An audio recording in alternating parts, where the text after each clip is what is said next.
The Veth Dominion had been conquering worlds for over 300 years. They had taken 17 star systems and crushed every species that stood in their way. Their warriors were tall, strong, and feared across the galaxy. No one had ever defeated them in open battle. Commander Zyrax sat in his war room aboard the flagship Eternal Conquest, studying the holographic maps that floated before him. His 4 eyes scanned the data with cold calculation. The scouts had found something interesting.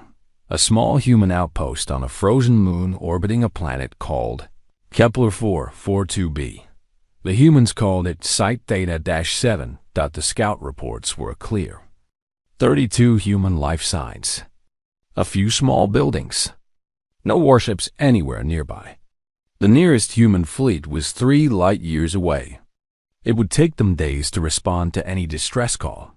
Zyrax clicked his mandibles in amusement. Humans were such fragile creatures. Soft skin, weak bones, short lives. They had only been traveling among the stars for 2 centuries. The Veth had been doing it for thousands of years. This outpost would fall within hours, and it would give the Dominion a perfect foothold into human-controlled space. He turned to his subordinate Sub-Commander Kreth. Prepare a landing force. 200 shock troopers should be more than enough for this task. Kreth bowed his massive head. It will be done, Commander. The humans will learn to fear the Dominion. Far below on the frozen moon, Captain Nate Holloway stood at the observation window of Site Theta-7. He was a man of 43 years, with gray starting to show at his temples and scars that told stories he never spoke about. His blue eyes watched the endless ice storms that swept across the barren landscape outside. The moon was a harsh place. Temperatures dropped to -100 degrees at night. The air was thin and toxic. Nothing lived here except the 32 men and women who called this frozen rock home. Lieutenant Grace Dunn walked up behind him. She was younger than Nate, maybe 35, with short brown hair and a no-nonsense attitude. She had served with him for 8 years, through missions that would give most people nightmares. "Sir, we have a problem," she said, holding up a tablet. Nate turned slowly. His face showed no emotion. "What kind of problem?"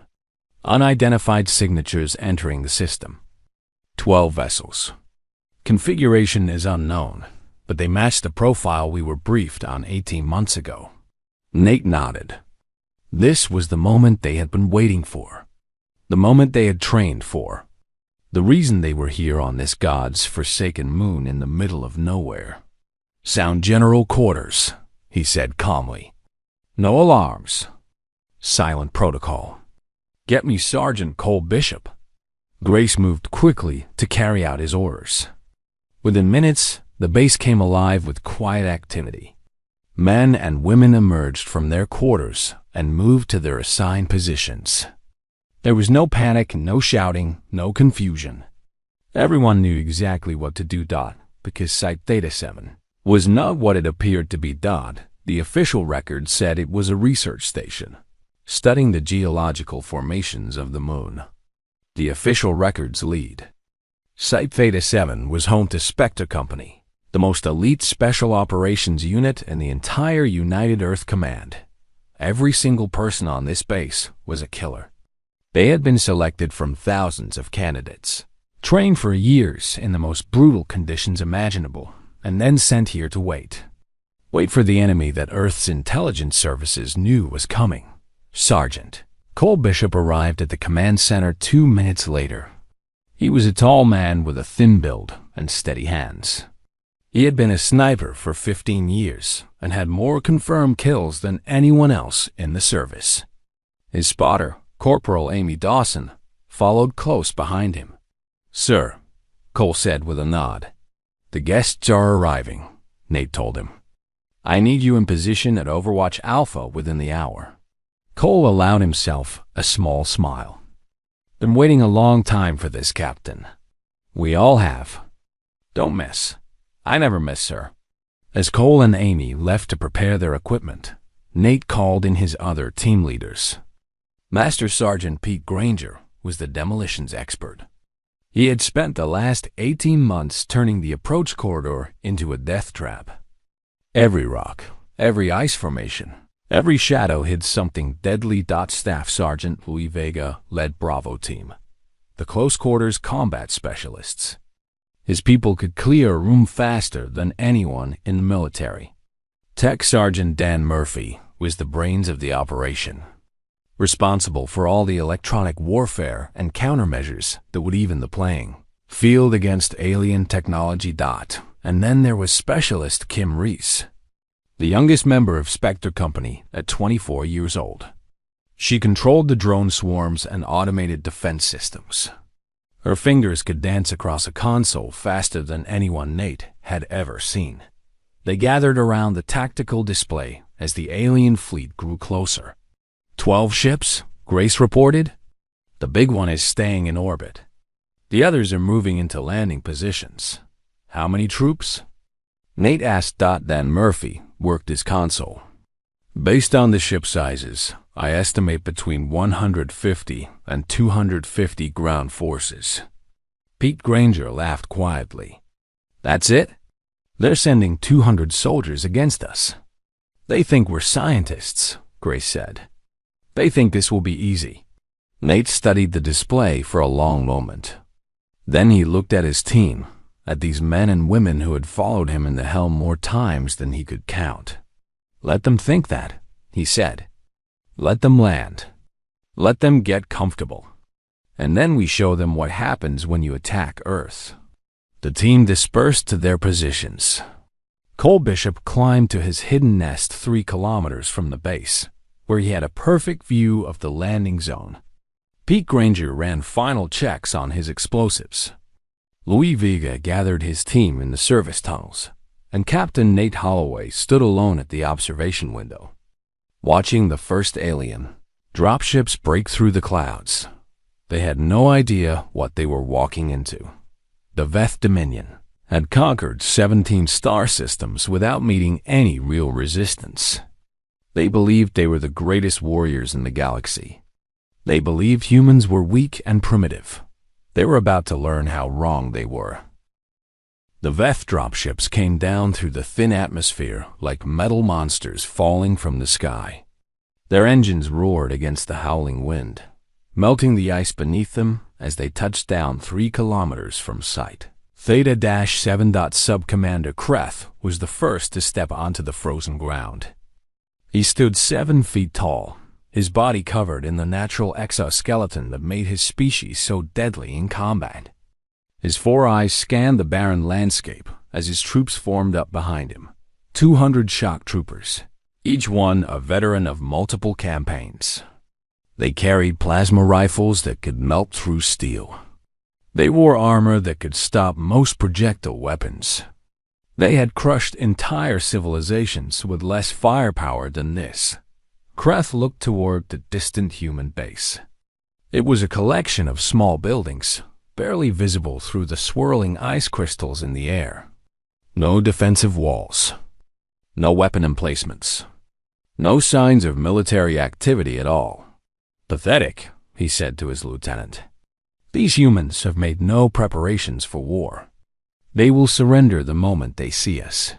Should we demand their surrender first, Sub-Commander? Kreth considered this for a moment. The rules of the Dominion said he should give the enemy a chance to submit peacefully.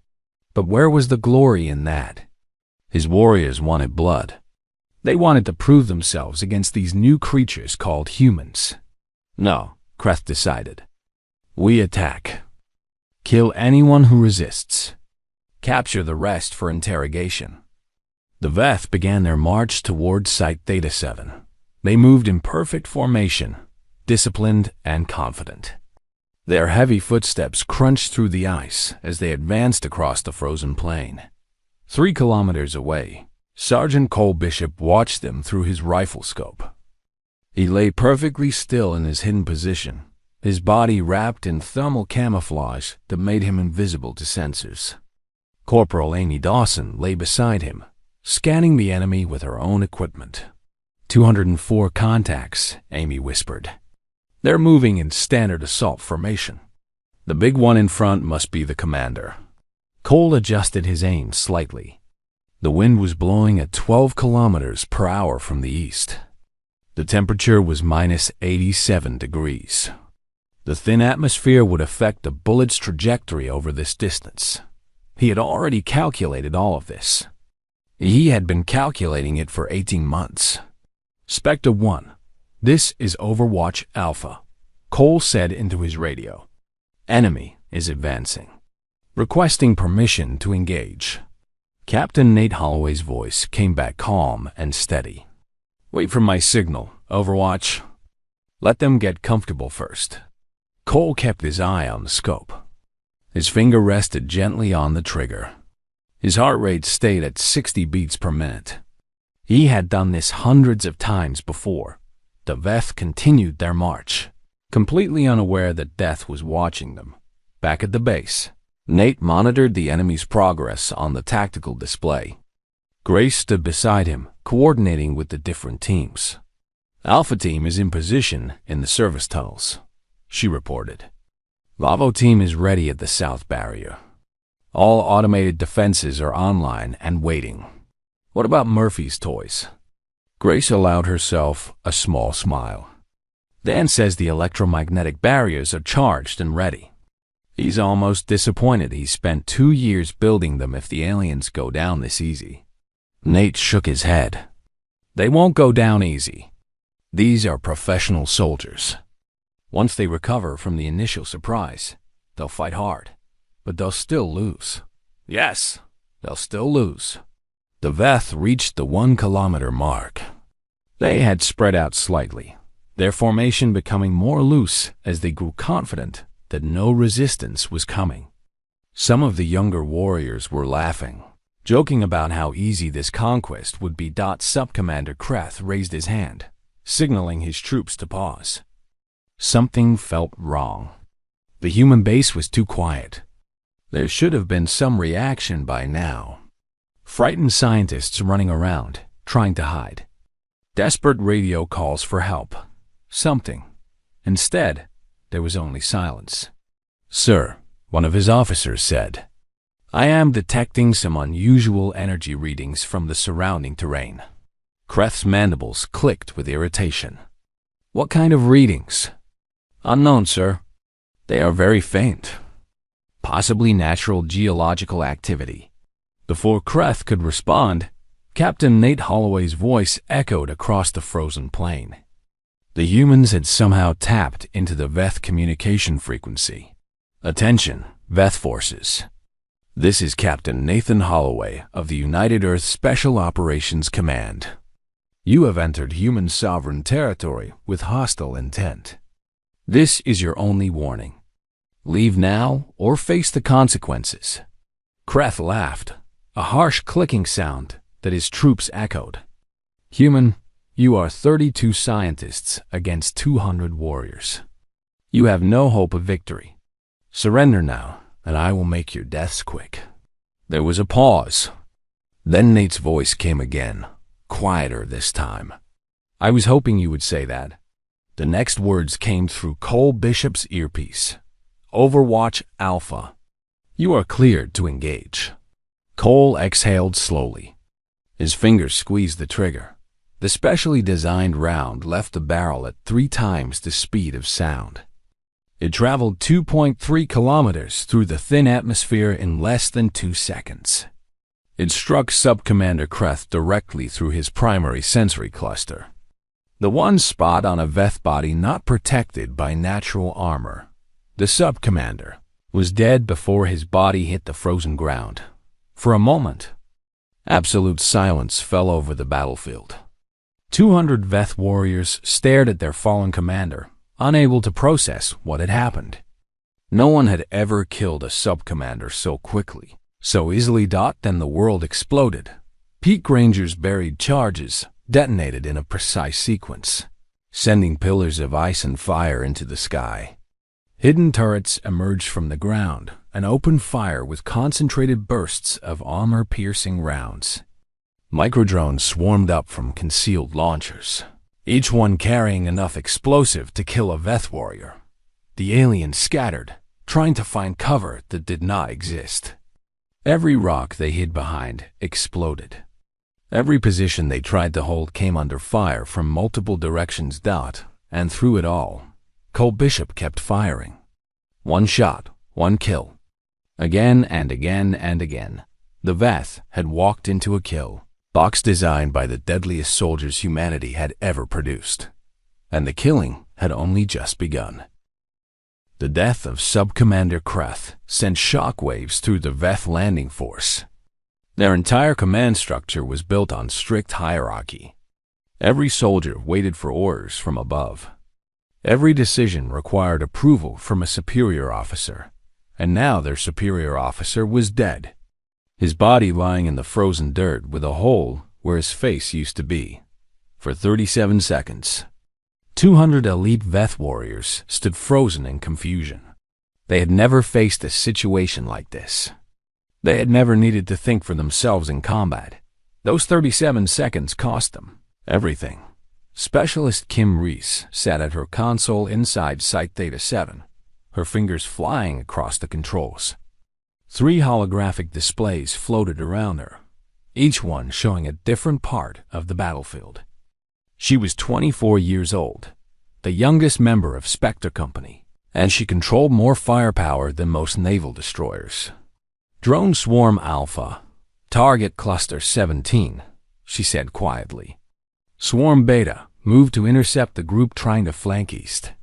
The microdrones responded instantly, changing direction in mid-flight. Each drone was no bigger than a human fist, but they carried enough explosive to punch through Veth armor. They moved in coordinated patterns, surrounding enemy groups and detonating in precise sequences.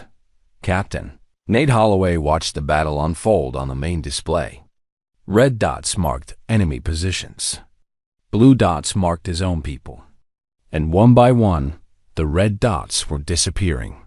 Alpha Team, execute, he ordered. Lieutenant Grace Dunham led her team through the service tunnels that ran beneath the frozen surface. These tunnels had been dug over 18 months, a secret network that allowed Spectre Company to move unseen.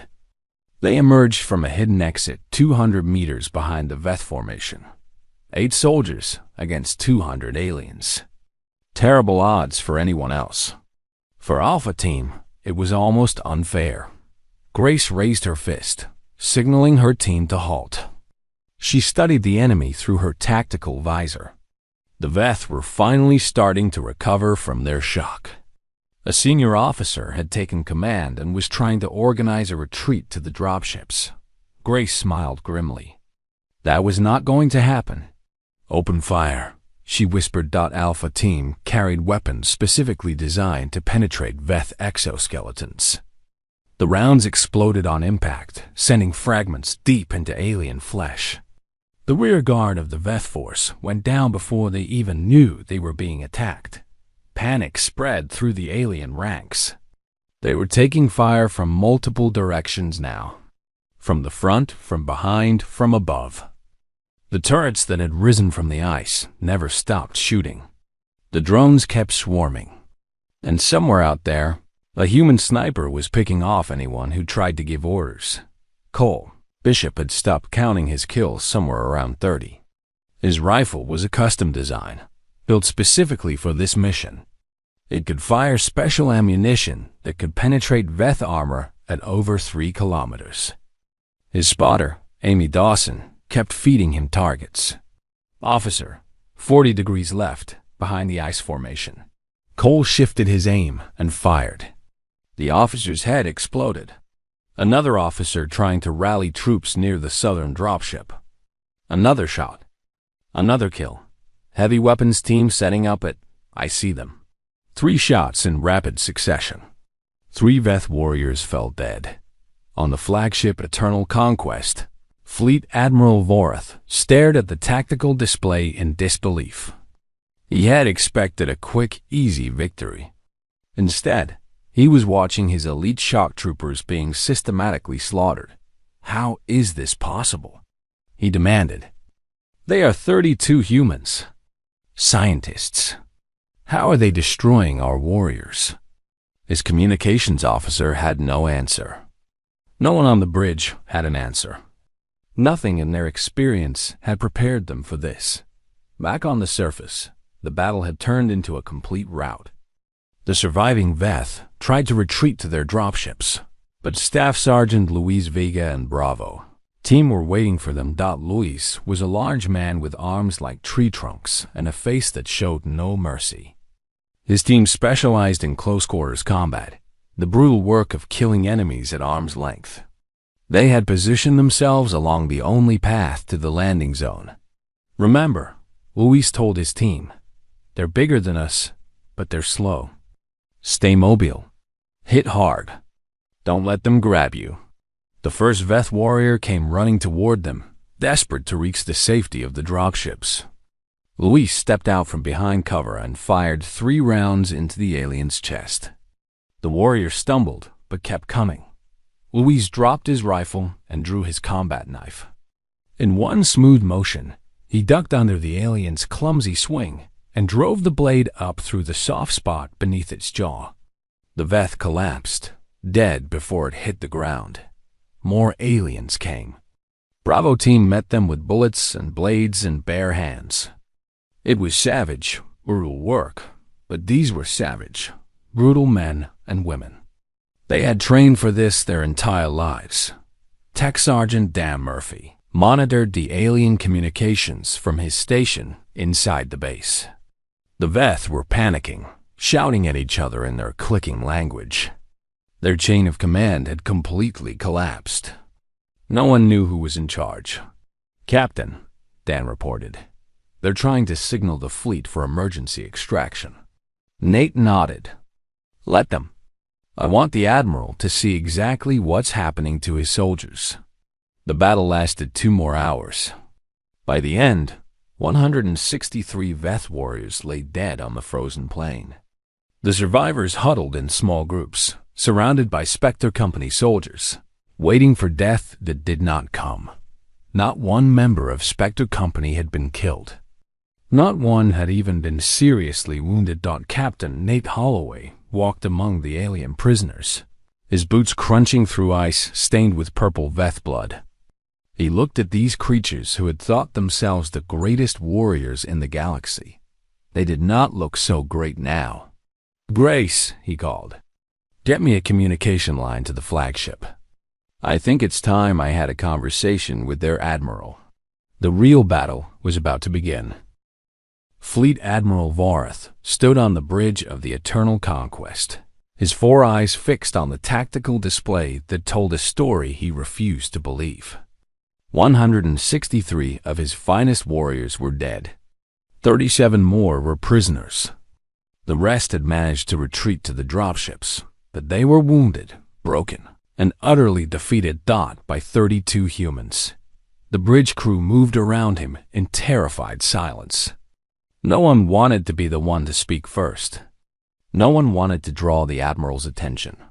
His rage was legendary, and right now, that rage was barely contained. "Admiral," the communications officer said hesitantly, "we are receiving a transmission from the surface. The humans wish to speak with you." Vorath's mandibles clicked together sharply. "Put them through." The holographic display flickered, and a human face appeared. The creature was covered in dirt and what looked like purple Veth blood. His hair was disheveled, and there was a cut on his forehead. But his eyes were calm, steady, almost amused. "This is Captain Nathan Holloway of the United Earth Special Operations Command," the human said. "You must be the Admiral." Vorath drew himself up to his full height. "I am Fleet Admiral Vorath, Supreme Commander of the Veth Dominion's 3rd Expansion Fleet. You have committed an act of war against the Dominion. Your actions will bring destruction upon your entire species." The human did not react with fear. He did not beg for mercy. Instead, he smiled, and there was something cold and dangerous in that smile. "Admiral, let me explain something to you. You attacked sovereign human territory without provocation.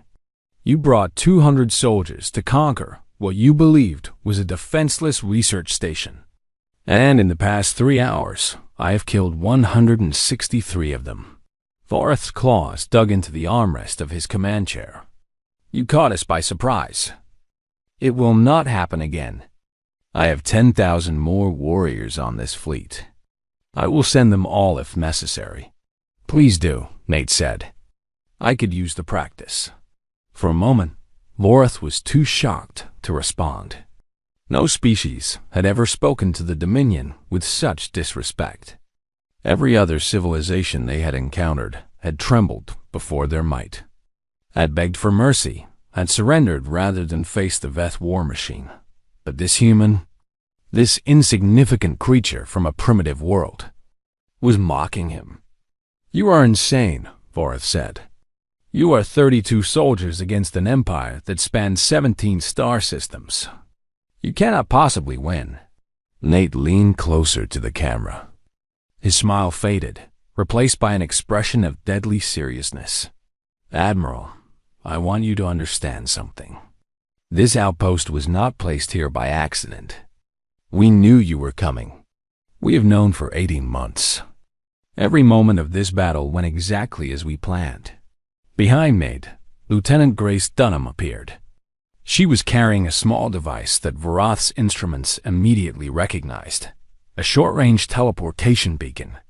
It was technology that even the Veth had not fully mastered. "You see," Nate continued, "humanity does not send its elite soldiers to remote moons as punishment. We send them here because this is where the enemy will come. This is where we want to meet you. This is where we have prepared our welcome." Vorath felt something he had not experienced in over a century of warfare. He felt uncertain. He felt, perhaps, a tiny touch of fear. "What do you want, human?" "I want you to leave. Take your ships, take your surviving soldiers, and go back to your dominion. Tell them what happened here. Tell them that Earth is not a weak, primitive world waiting to be conquered. Tell them that when you attack humans, humans fight back." The Admiral's pride would not allow him to accept such terms. He was Veth. He had never retreated from a battle in his life. He would not start now. "And if I refuse? If I send my entire army to crush your little outpost?" Nate's expression did not change. "Then I will board your flagship and personally remove your head from your shoulders." "Impossible. You have no ships. You have no means of reaching us in orbit." Nate held up the teleportation beacon that Grace had given him. "Admiral, in approximately 30 seconds, this device will lock onto your bridge. It can transport 5 people across a distance of 50,000 kilometers. That is more than enough to reach your position." Vorath's blood ran cold. He looked at his tactical officer. "Can they do that?" The officer checked his instruments, his movements frantic. "Sir, I am detecting a massive energy buildup on the surface. It is consistent with teleportation technology. They are not bluffing." "You have 10 seconds to begin your withdrawal," Nate said. "After that, I am coming for you personally." The Admiral looked around his bridge at his officers, his crew, his warriors. They were all watching him, waiting for his decision. For the first time in his long career, he had no idea what to do. The human had defeated his landing force with ease. The human had technology that the Veth could not match. And the human showed no fear at all. 5 seconds, Admiral." Vorath made his decision. It was the hardest decision of his life, but he made it. "Navigation. Plot a course back to Dominion space. All ships, prepare for immediate withdrawal." His officers stared at him in disbelief. "Admiral, we cannot just retreat. The Dominion has never faced an enemy like this," Vorath interrupted. "We are leaving, now." On the surface of the frozen moon, Captain Nate Holloway watched the alien fleet begin to turn away. He lowered the teleportation beacon and allowed himself a small sigh of relief. Would it actually have worked? Grace asked quietly. "The beacon, I mean. Could we really have teleported to their ship?" Nate shrugged. Maybe. Dan said it had about a 40% chance of success. And the other 60%? We would have materialized inside a wall or in the vacuum of space. Grace stared at him. You were bluffing. I was playing the odds. And the odds said that an admiral who just lost most of his landing force was not in the mood to call my bluff. The fleet continued its withdrawal. Ship after ship engaged their engines and disappeared into the darkness of space. Within an hour, the system was empty.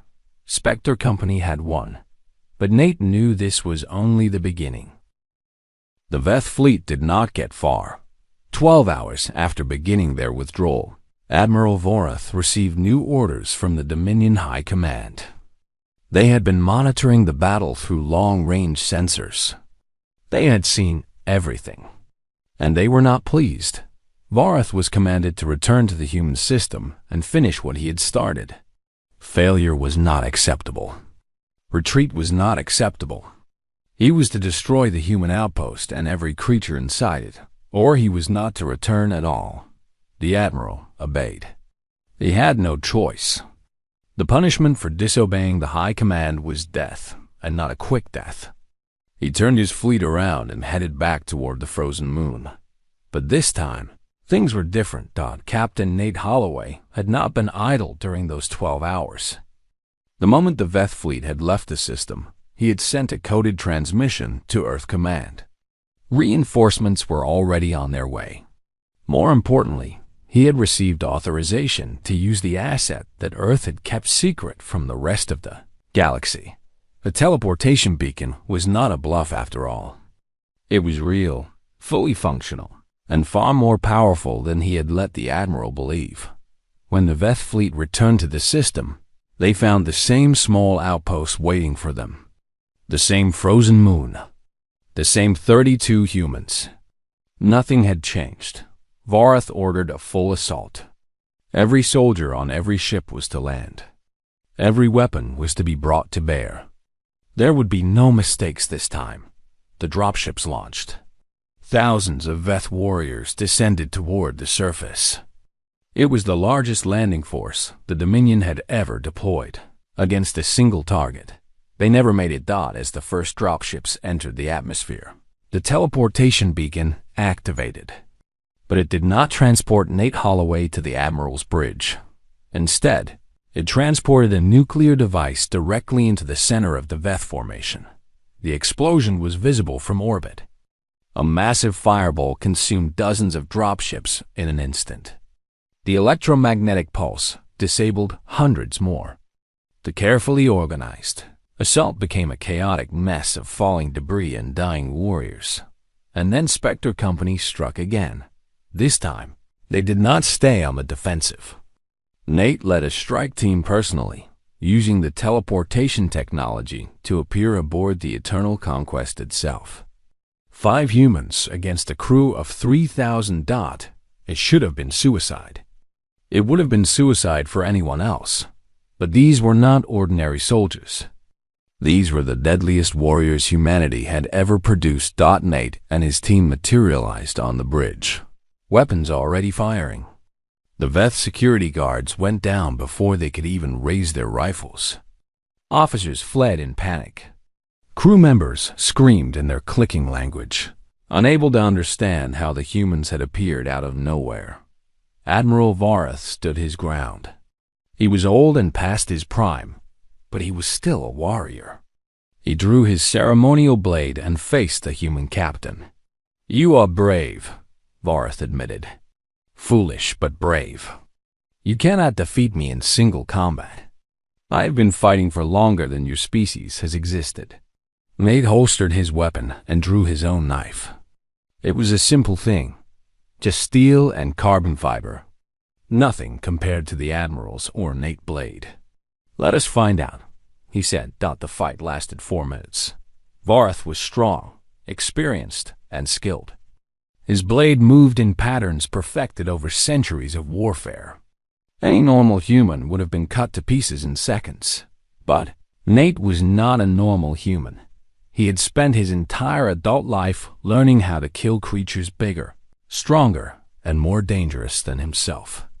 He had studied the Veth fighting style from captured recordings. He had practiced against holographic simulations until he knew every move, every weakness, every vulnerability. When the fight ended, Admiral Varath lay dead on the deck of his own bridge, Nate's knife buried in his throat.